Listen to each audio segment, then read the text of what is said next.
ان کے بدن کو ٹکڑے ٹکڑے اور الگ الگ کر دیا ہوگا۔ کس طرح سے وہ اپنے بیوی بچوں کو یتیم اور اپنے بھائی بہنوں، رشتہ داروں اور دوست یاروں کو روتا ہوا چھوڑ کر چلے گئے۔ ان کا مال، ان کے طرح طرح کے کپڑے، ان کا سب سامان یہیں پڑا اور دھرا رہ گیا۔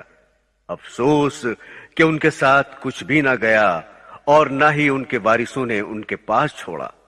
مرتے ہی ان کے سب کپڑے اتار لیے گئے، ان کی گھڑی اور ان کی انگوٹھی تک اتار لی گئی، ان کے سب خزانوں پر قبضہ کر لیا گیا، ان کو بالکل برہنہ اور ننگا کر دیا گیا، ان کو کفن میں لپیٹ کر دور اس سنسان ویران جنگل میں لے جا کر سینکڑوں من مٹی کے نیچے دبا دیا گیا۔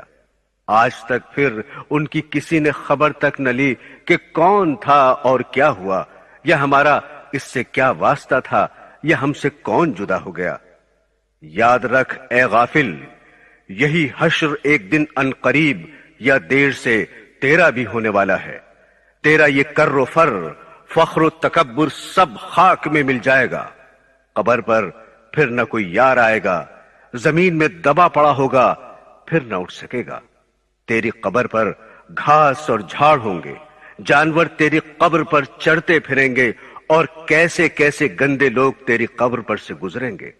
بعض پیدل، بعض بدبخت سائیکل اسکوٹر پر سے ہی نہ اتریں گے، اور بعض بدترین تو پیشاب تک کرنے سے گریز نہ کریں گے۔ او بدبخت، بدقسمت، دین اسلام سے نفرت اور اس میں نکتہ چینیاں کرنے والے، کہتا ہے کہ دین اسلام تو اب بہت پرانا ہو چکا ہے، اس میں ترمیم ہونی چاہیے، زمانہ بہت بدل چکا ہے، اس لیے اب اسلام کے بندھنوں کو توڑنا چاہیے۔ تو خداوند تعالیٰ کی عدالت سے بے خوف ہو گیا ہے۔ او نزاکت کے پتلے، جو نرم نرم بستروں پر پڑا ساری رات مزے لے کر سوتا اور خدا کی یاد سے غافل ہوتا ہے، خاک کے بستر اور مٹی کے گھر کو بھلا دینے والے، کوٹھیوں اور محلوں کے عاشق، اپنی منمانی اور جی چاہی کرنے والے، خدائے پاک کے حکموں کو بھلا دینے والے، اپنے گریبان میں منہ ڈال کر ذرا سوچ کہ جن کو تو آج جنگل میں تنہا چھوڑ کر مٹی کے نیچے دبا کر آیا ہے، وہ کس طرح سے محفلوں میں بیٹھ کر قہقہے لگاتے اور ہنسا کرتے تھے اور دوسرے کمزور لوگوں کا مذاق اڑایا کرتے تھے۔ آج وہ قبروں میں خاموش پڑے ہیں۔ کس طرح سے دنیا کے لذت و آرام میں مشغول تھے، آج مٹی میں ملے پڑے ہیں۔ کیسا انہوں نے موت کے آنے کو بھلا رکھا تھا، آج اس کا شکار اور لقمہ بن گئے۔ کس طرح سے شباب و جوانی کے نشے میں چور اور اندھے معذور تھے، ہائے آج ان کا کوئی پوچھنے والا نہیں۔ کیسے دنیا کے دھندوں میں ہر وقت مشغول اور مال کمانے میں دن رات لگے رہتے تھے کہ ہر وقت دن رات صبح شام ماہ و سال ان کو چین و سکون اور صبر و شکر نہ تھا۔ آج ہاتھ الگ پڑا ہے، پاؤں الگ ہے، کان جن کو ریڈیو، ٹیپ ریکارڈر اور گانا سننے سے فرصت ہی نہ تھی، اور خدا و رسول صلی اللہ علیہ وسلم، اسلام و ایمان اور قرآن و حدیث کی بات سننے کو تیار ہی نہ تھے، سب الگ الگ پڑے ہیں۔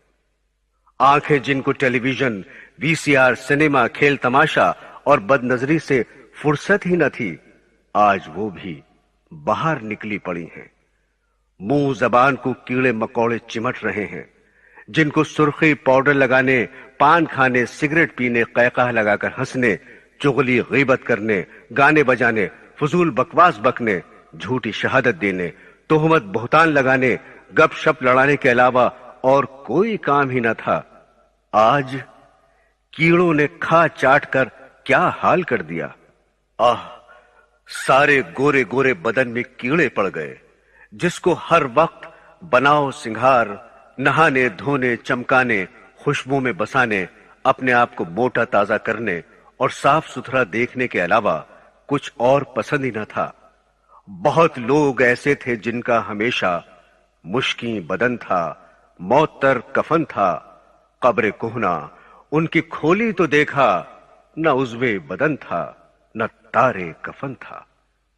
کیسا کھل کھلا کر ہنستے تھے، آج